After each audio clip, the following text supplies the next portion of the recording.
You know that that specific kind of silence that happens right after you slam your car door? Oh, yeah.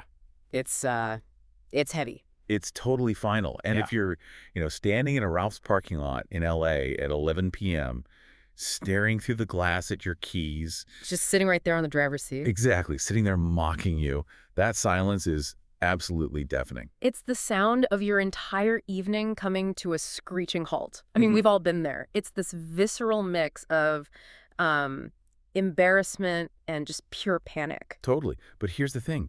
Usually we just react to that panic. Yeah. We scramble, we stress out. Today, I want to do something different for this deep dive. I want to freeze that moment and look at what's actually happening. Right, because when you peel back the layers of a car lockout, you find this really fascinating intersection of mechanical engineering, cybersecurity, and And fortunately, a massive predatory economy designed to exploit that exact moment of panic. yeah, it really is a system. You have the evolution of vehicle security fighting against the evolution of entry tools. You have the white hat professionals versus the scammers. It's essentially an arms race over who gets to control access to your vehicle. Exactly. So we're going to break down the mechanics of how the pros actually get in without breaking a window, and why modern cars are essentially fortresses compared to what we drove, say, 20 years ago. And we've pulled from some great sources for this. Mhm. We're looking at actual locksmith training manuals, the MIT Guide to Lockpicking, and several industry reports on consumer fraud. We are going to get deep into the weeds on tools like the Lishy pick and the physics of airbags.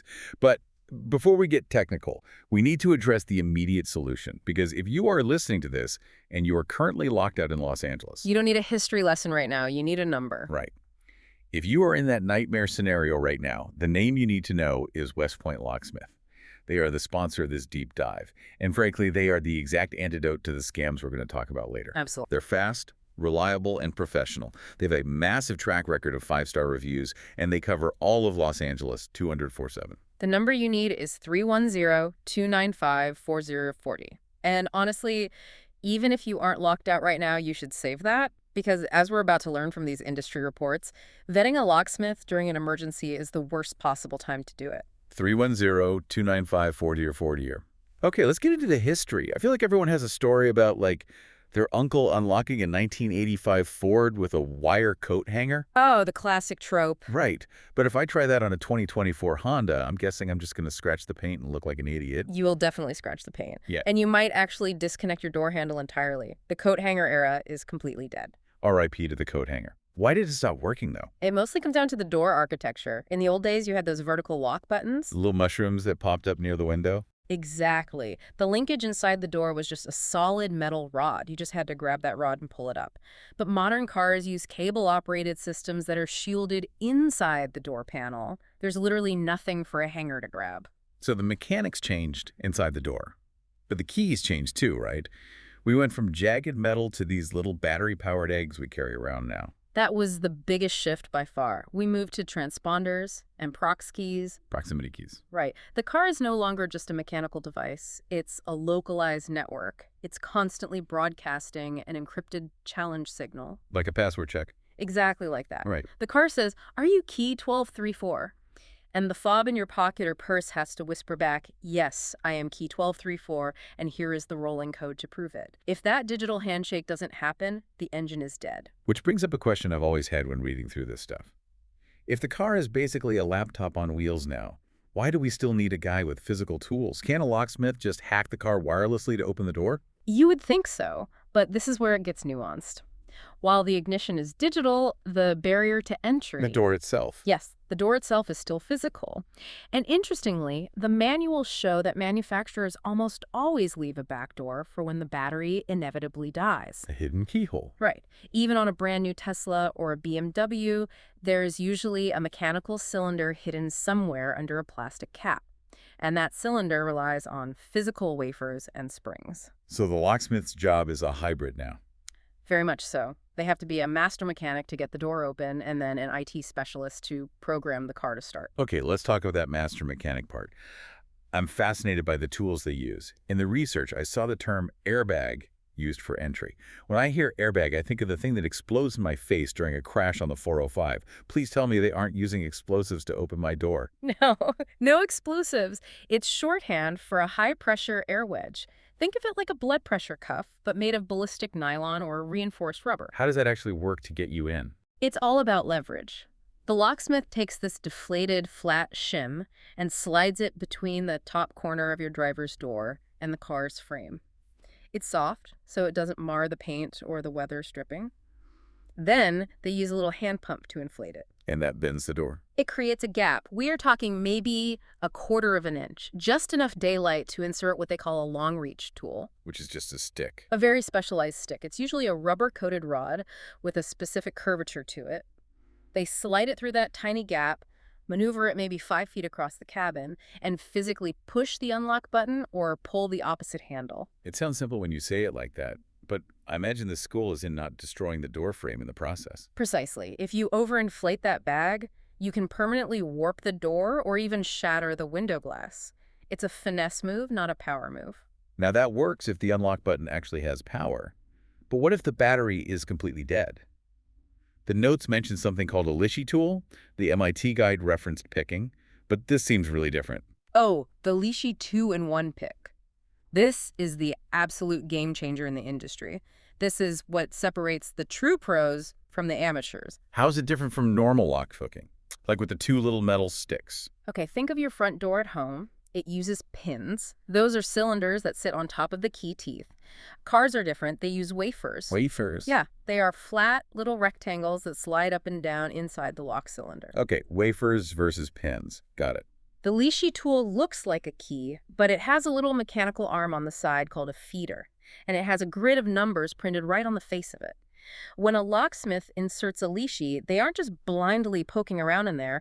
They are physically feeling each individual wafer. Wait, they can feel them? Yes. Yeah. They feel for binding. If a wafer is stiff, it's the one currently holding the lock closed. They gently push it with the feeder arm until it clicks. But here is the magic part. The grid on the outside of the tool tells them exactly how deep that wafer is. So they're measuring the lock from the inside while they pick it. Exactly. They might see that position 1 is a depth of 3, position 2 is a depth of 1.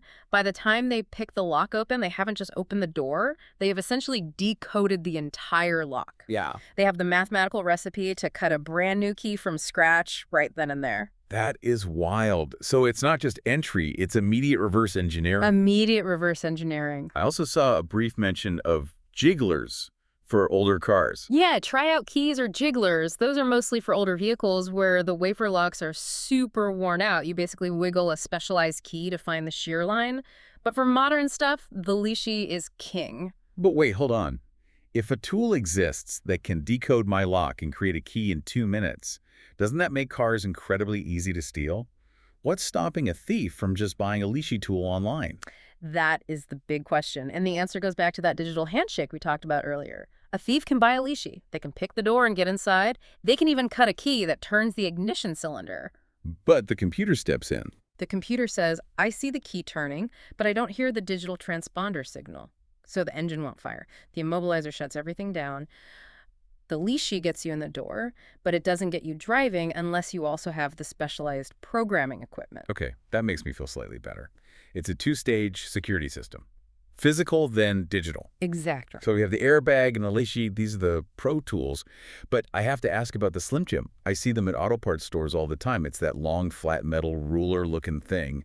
Why can't I just buy one of those, keep it in my garage, and save the service call fee? This is a huge do not attempt warning from all the industry sources. If you own a car made after the year 2000, do not put a Slim Jim down your window strip. Why? Is it just because it's hard to catch the lock? No, it's because the inside of your door panel is no longer empty space. It is packed with sensitive technology. You have the side impact airbag sensors sitting right there in the door. Oh, wow. I didn't even think about the crash sensors. Imagine jamming a metal rod blindly into a door panel and hitting the impact sensor. You could literally trigger the side airbag.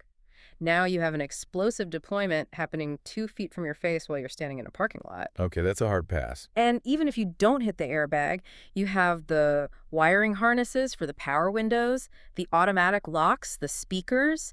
These systems are multiplex, meaning they share data lines. Right. If you slice one wire with a sharp piece of metal like a Slim Jim, you could kill the dashboard, the windows, and the locks all at once. So I'm trying to save, what, maybe $100 on a professional lockout service? Yeah.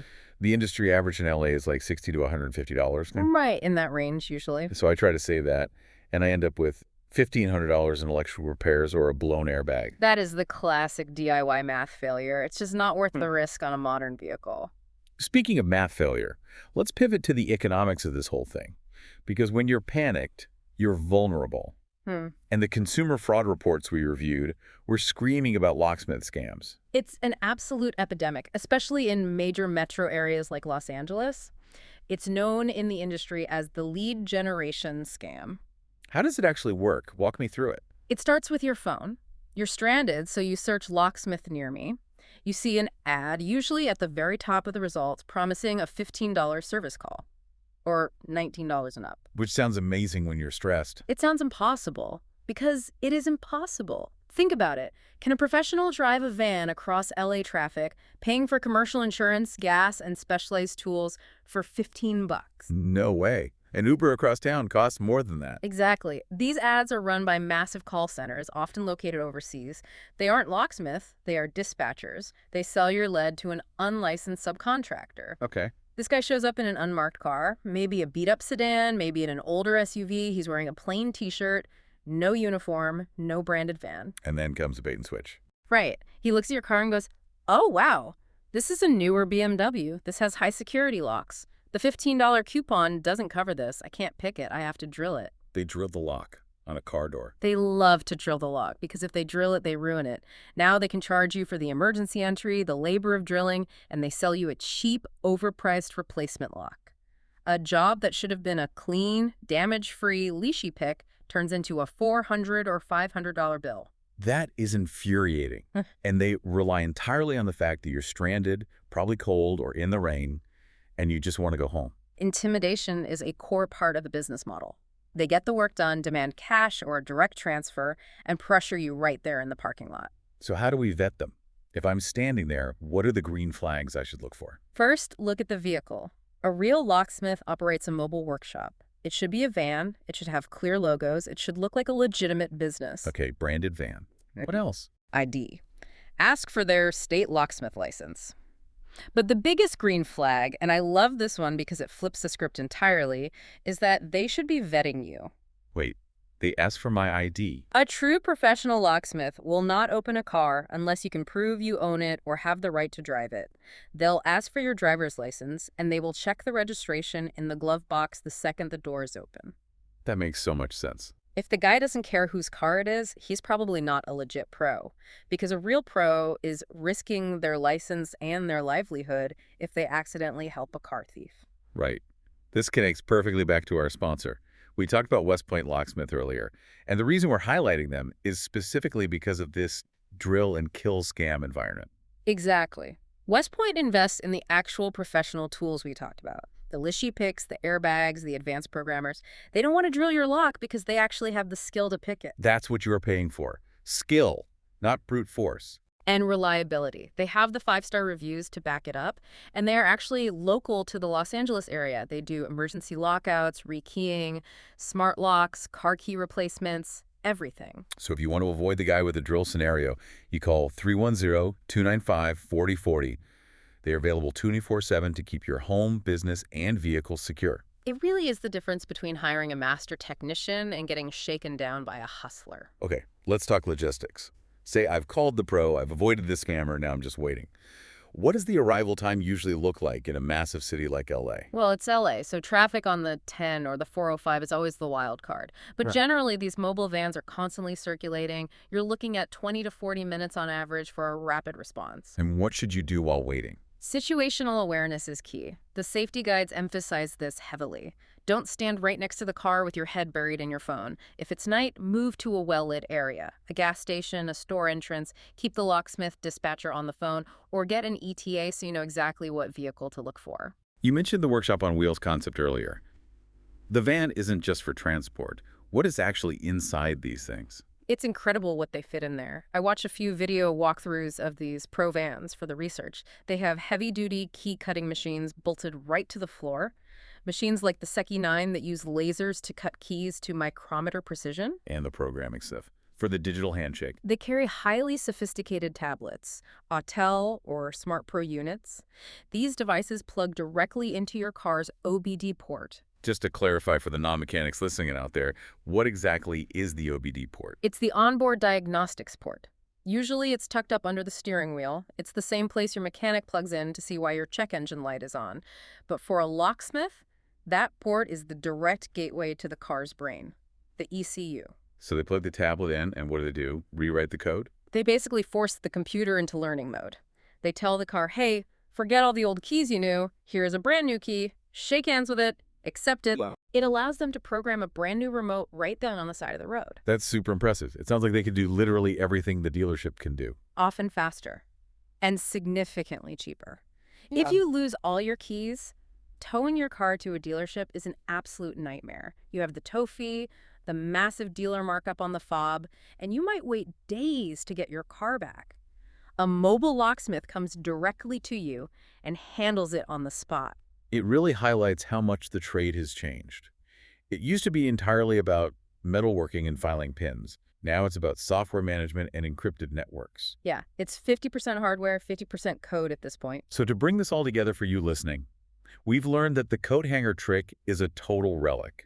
We've learned that professional tools like the high-pressure airbag and the leashy pick allow for completely damage-free entry. And that DIY is incredibly dangerous for modern cars. The risk of triggering an airbag or severing a multiplex wiring harness is just way too high compared to the cost of a simple service call. And the scam market is very real. That $19 service call ad on Google is a myth designed to get an unlicensed guy with a power drill into your wallet. Which means preparation is your only real defense. You have to know who you're calling before the panic sets in. You don't look for a plumber when the basement is already flooded with 3 feet of water. Right. And you don't look for a locksmith when you're stranded in the rain at midnight. Which brings us to the future of all this. Before we close out, I want to look at where this industry is going. We moved from metal keys to digital fobs. Now I see people using their smartphones to unlock their cars. Tesla uses a literal credit card. Are we moving toward a world where lockouts become impossible? Or a world where lockouts become much, much more complicated? The trend reports for 2025 show a massive shift toward biometrics and app-based entry. Your face is your key. Your server authentication is your key. But what happens when the server goes down? Or your phone dies? That's the real provocative thought to leave you with. If your car requires a signal from a cloud server to open, and you happen to be parked in an underground concrete garage with zero cell service... Are you just permanently locked out? Exactly. It raises huge cybersecurity questions, but also questions about basic ownership. If I can't manually fix my own lock, and I need an over-the-air software patch just to open my driver's side door, do I really own the car? Or am I just subscribing to it? Man, locked out because of no Wi-Fi. That is a deeply depressing thought to end on. The emergency locksmith of the future might just be a remote hacker in a van or tech support on a hotline. I don't know. I think we'll always need the professional with the wedge and the rod. Physics is physics. Batteries will always die eventually. True. Analog solutions for digital problems. Always. All right, let's wrap this up with a very specific call to action for you. We said at the beginning that panic is the enemy, and the absolute best way to kill panic is preparation. I want everyone listening to take out their phone right now. Do it. Unlock it right now. Open your Contacts app. Create a brand new contact. Name it Emergency Locksmith. And if you are in the Los Angeles area, put in West Point Locksmith. And add the number 310-295-4040. They handle it all. Emergency car lockouts, rekeying your house, installing smart locks, replacing lost car keys. They're the 5-star pros who use the leashy picks instead of the drills. 310-295-4040. Trust me, the future version of you standing in the rain at midnight will be very, very grateful you did this today. Thanks for taking this deep dive with us today. Stay safe, stay prepared, and seriously, double-check your pockets before you slam that car door. See you next time.